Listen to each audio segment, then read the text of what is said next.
வணக்கம் சுட்டி குழந்தைகளே. இன்னைக்கும் ஒரு அருமையான கதையோட உங்களை பார்க்க வந்திருக்கேன். Welcome to kids cartoon.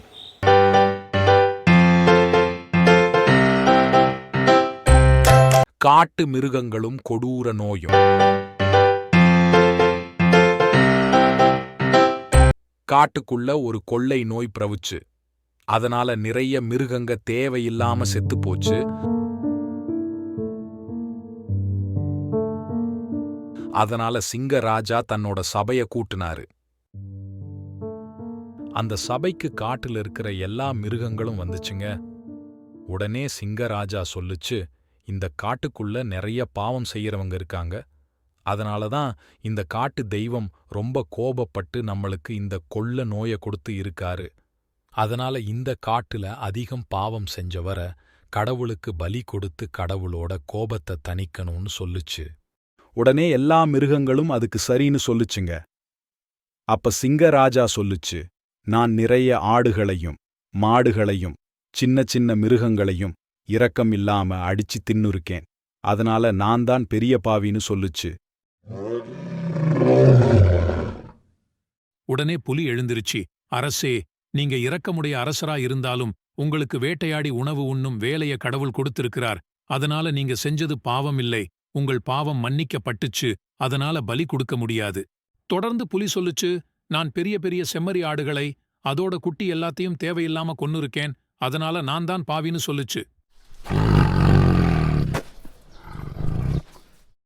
அதுக்கு கரடி எழுந்திருச்சு, இது பாவமில்லை, நீங்க அப்படி செம்மறி ஆடுகளை கொல்லலைனா அது பெருகி இந்த காட்டையே நாசம் செஞ்சிடும்.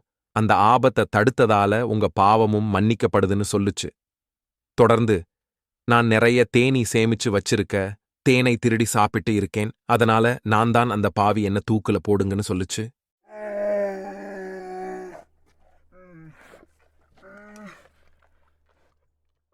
அதுக்கு ஓநாய் சொல்லுச்சு, நீங்க தேன் எடுக்கலைனா தேனீக்களே அந்த தேனை சாப்பிட்டு முடிக்க முடியாது. அதிகமாயிருந்த தேனை சாப்பிட்ட உங்க குற்றமும் மன்னிக்கப்படுதுன்னு சொல்லுச்சு. இப்படியே வலிமை வாய்ந்த மிருகங்களோட குற்றங்களும் பாவங்களும் மன்னிக்கப்பட்டுக்கிட்டே இருந்துச்சு. அப்ப ஒரு கழுதை எழுந்திருச்சு, நான் எந்த பாவமும் தெரிஞ்சு செய்யறது இல்ல. ஒரு நாள் பக்கத்து கிராமத்து விவசாயியோட வீணா போன பதர்களை கொஞ்சம் தின்னிருக்கேன்னு சொல்லுச்சு.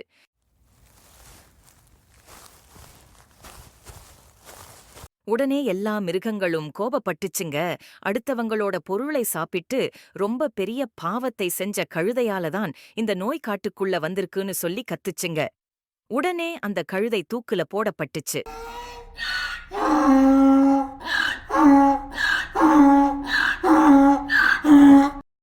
இப்படித்தான் வலிமையான தலைவர்கள் தங்கள் குற்றங்களை பாதுகாத்துக்கிட பொதுமக்களோட தவற ஊதி ஊதி பெருசாக்குறாங்கன்னு தனக்குள்ள சொல்லிக்கிட்ட குரங்கு தன்னோட வேலைய மட்டும் பார்க்க ஆரம்பிச்சுச்சு.